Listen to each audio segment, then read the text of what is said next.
नमस्कार दोस्तों। आज की बुक समरी लेके आया हूँ ज़िंदगी का कुरुक्षेत्र, जिसको लिखा है दर्शन रत्नी जी ने। इस बुक से रिलेटेड मेरा ये तीसरा वीडियो है। पहले वीडियो में हमने जाना कि हम ये डिसाइड करें कि हम जीवन में चाहते क्या हैं। जब तक हम ये डिसाइड नहीं करेंगे हम चाहते क्या हैं, हमें कुछ भी हासिल नहीं होने वाला। हम कभी इधर तो कभी उधर जाते रहेंगे। फिर दूसरा आता है, जो आप हासिल करना चाहते हैं उसके लिए प्रतिज्ञा कीजिए कि चाहे मुझे कितने भी प्रयत्न करना पड़े, मैं चुनौतियों से पीछे नहीं हटूंगा। मुझे जो चाहिए, जो मैं चाहता हूँ, मैं उसको हासिल करके रहूँगा। तीसरा जो कदम है, तीसरा चैप्टर है, वह हमें कहता है कि आप जो भी चाहते हो आप उसको पूरी लगन के साथ हासिल करने का प्रयत्न करें, पूरे अपने एफर्ट्स लगाएं। साथ में आपको ये क्लैरिटी होना भी ज़रूरी है कि आप इस चीज़ को चाहते क्यों हो। आपका वाई जो है वो बिल्कुल एकदम क्लियर होना चाहिए। किसी भी कार्य को शुरू करने से पहले उसको करने का कारण जानना बेहद ज़रूरी है। वह कौन सी चीज़ है, वह कौन सा प्रतिफल या पुरस्कार है जिसके लिए आप वो कार्य कर रहे हैं। अपने अंत को ध्यान में रखकर शुरू करें। आपको कौन से कदम उठाने चाहिए ताकि हमेशा सही दिशा की तरफ आगे बढ़ सकें। आपका रोड मैप आपको दिशा तभी बता सकता है जब आप उसको ये बता पाएँ कि आप कहाँ जाना चाहते हैं। अक्सर हमें ये पूछा जाता है कि आप 5 साल बाद क्या हासिल करना चाहते हैं, 10 साल बाद क्या हासिल करना चाहते हैं, और हमारा संघर्ष इसी बात पर अटका हुआ है कि शाम को डिनर पर क्या बनाया जाए। हम नाश्ते के वक्त लंच में क्या बनेगा, लंच के वक्त डिनर में क्या बनेगा, इसी विषय पर एक आपातकालीन मीटिंग हमेशा घर में कर रहे होते हैं। जब तक हमारा लक्ष्य तय नहीं है, रास्ता चुना नहीं जा सकता है। मानव मस्तिष्क दुनिया की सबसे जटिल रचना है और इसे पूरी तरह से कोई नहीं समझ पाया है। फिर भी अब तक की शोध से मानव मस्तिष्क के बारे में एक रोचक जानकारी समझ में आई है। मस्तिष्क नहीं चाहता है कि आप सुबह जल्दी उठें, दिन भर काम करें, खुद को चुनौतियों में डालें। मानव मस्तिष्क का काम तो आपको आलसी बनाना है, ठीक अपनी ही तरह। वैसे क्या आप जानते हैं आदतें क्यों बनती हैं और कैसे बनती हैं? जब हम किसी भी कार्य को बार बार करते हैं तब हमारे दिमाग में न्यूरॉन फायरिंग होती है। जो न्यूरॉन एक साथ जागृत होते हैं वो एक दूसरे से एक जुड़ाव बनाने लगते हैं, और जैसे जैसे हम उस काम को दोहराने लगते हैं वो जुड़ाव और मजबूत हो जाता है। फिर उस जुड़ाव का एक पैटर्न हमारे दिमाग में बन जाता है। जब भी अगली बार वो काम हमारे सामने आता है तो पैटर्न अपने आप शुरू हो जाता है, जिसे हम हैबिट कहते हैं, जिसका अर्थ है हमेशा उस स्थिति में उसी तरह से उस कार्य को करना। किसी भी आदत को विकसित करने का हमारे दिमाग का सबसे पहला उद्देश्य ये है कि दिमाग को बार बार फैसला नहीं करना पड़ता है कि कोई काम कैसे करें। हमारे दिमाग का मूलभूत कार्य हमें अपने कंफर्ट जोन में बनाए रखना है। इसीलिए कहा जाता है या तो आप डिसाइड करते हैं या आप डिस्कस करते हैं, क्योंकि जैसे ही आप किसी काम को डिस्कस करते हैं हमारे दिमाग के पास हज़ारों ऐसे कारण हैं हमें ये समझाने के लिए कि हमें कोई काम क्यों नहीं करना चाहिए। आपके दिमाग को आपकी हर कमज़ोरी का पता है। वो जानता है आपको कैसे बहलाना फुसलाना है। जैसे आपने सुबह 6 बजे उठने का अलार्म तो लगा दिया कि सुबह उठकर मॉर्निंग वॉक पर जाएंगे, पर जैसे ही अलार्म बजता है आप एक बार में अगर उठ भी जाते हैं तो अचानक आपका दिमाग आपको याद दिलाता है कि वॉक पर जाने के लिए जूते तो खरीदे ही नहीं, आपके पास स्पोर्ट्स वियर भी कहाँ है, आपकी फ़िटनेस वॉच भी डिस्चार्ज है, आज गूगल बाहर का तापमान भी कम दिखा रहा है। आप सोचते हैं आज तो सो जाता हूँ, कल से पक्का, और आपका ये कल कभी नहीं आता। इसलिए कहा जाता है कि अगर आपको सुबह कसरत करनी है तो अपने जूते, कपड़े, अपनी योगा मैट सब कुछ अपने बिस्तर के करीब रख कर सोएं और सुबह जैसे ही उठें बगैर वक्त गंवाए घर से निकल जाएं। अपने दिमाग को ये तय करने का मौका ही ना दें कि ये काम करना है या नहीं। एक बार अगर आप बाहर निकल गए, योगा की या वॉक करने लग गए, उसे करने के बाद आपको जो खुशी मिलती है उसका भी कोई ठिकाना नहीं है। हमारे दिमाग का नया कंफर्ट जोन अब वो हो गया है और उसे अब वो काम करने में मज़ा आ रहा है।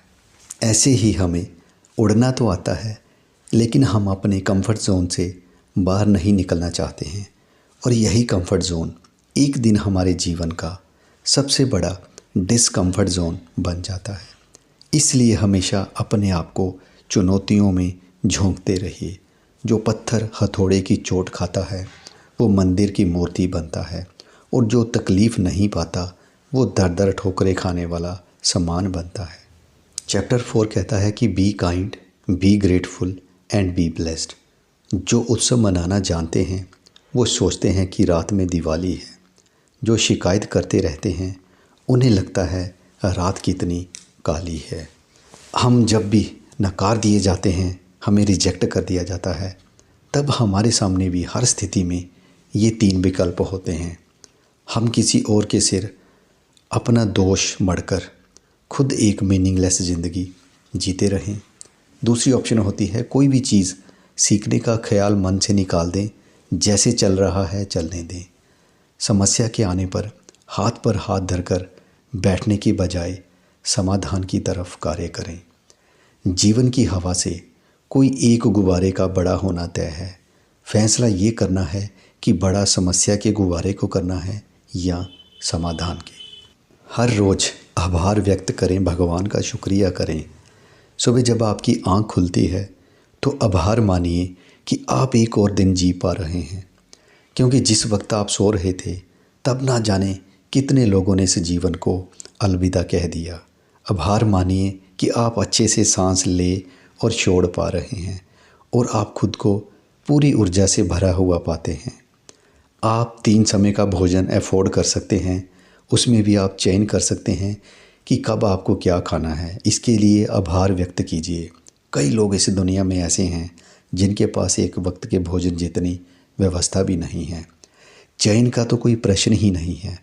आभार मानिए कि आपकी किडनी ठीक तरह से काम कर रही है और आप प्रभावी रूप से अपने शरीर की गंदगी को बाहर निकाल पा रहे हैं। आभार मानिए आपके पास एक अच्छी नौकरी है जिससे आप अपना खर्चा अच्छे से चला पाते हैं। अनेक लोग आज भी बेरोज़गारी की थपेड़ों को रोज़ सहते हैं। आभार मानिए कि आप कर्ज मुक्त ज़िंदगी जी रहे हैं। आभार मानिए कि ईश्वर ने हमें अपनी सबसे खूबसूरत संरचना में ढालकर इस जीवन चक्कर का अनुभव करने के लिए भेजा है। हमें कोई कीड़ा मकोड़ा या जीव जंतु नहीं बनाया, वरना जीते हुए भी बहुत तकलीफ़ें उठानी पड़ती और अनजाने में किसी के पांव तले कुचले भी जाते। अक्सर हम हमारे परिणामों में कमियां ढूंढ रहे होते हैं, जबकि वो हमारी कोशिशों में छुपी होती हैं। हम अक्सर समस्या में खुद को इतना उलझा लेते हैं कि हमारा समाधान की तरफ ध्यान जाता ही नहीं है। जीवन में हम खुद को समस्याओं में इतना बांध लेते हैं कि हमें लगता है हमारे जीवन में तो मुश्किलें ही लिखी हैं। हम दिन भर बस समस्याओं के बारे में सोचते रहते हैं, उसके बारे में शिकायत करते रहते हैं। ऐसे में हमारी समस्याएं और बड़ी हो जाती हैं। अगर हम ये सोच लें कि कोई भी चुनौती हमारे लिए सिर्फ अवसर लेकर आती है, अवसाद नहीं, चुनौती हमारी सफलता का सबसे आसान रास्ता है, तो शायद हम प्रोएक्टिव होकर समस्या की बजाय समाधान पर अपना ध्यान केंद्रित कर पाएंगे। प्रकृति का नियम बड़ा सरल है। अगर आपने समस्या के बारे में सोचा तो वो समस्या का दरवाज़ा आपके लिए खोल देती है और आपके जीवन में और बड़ी समस्याएं आना शुरू हो जाती हैं। और अगर आपने समाधान के बारे में सोचा तो दरवाज़ा समाधान का खोल दिया जाता है। ऐसा नहीं है कि जो चीज़ हमें देखने में मुश्किल लग रही है उसका समाधान भी मुश्किल हो, बस हमें अपने नज़रिए को बदलने की ज़रूरत है। कोई भी समस्या कितनी भी बड़ी क्यों ना हो, वो आपकी हिम्मत से बड़ी कभी नहीं हो सकती है। वो आपके जीवन में सिर्फ इसलिए आई है क्योंकि प्रकृति को भरोसा है कि आप उस चुनौती से लड़ने के काबिल हैं।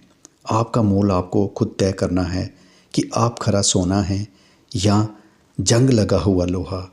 आप जो सोचेंगे वही बन जाएंगे।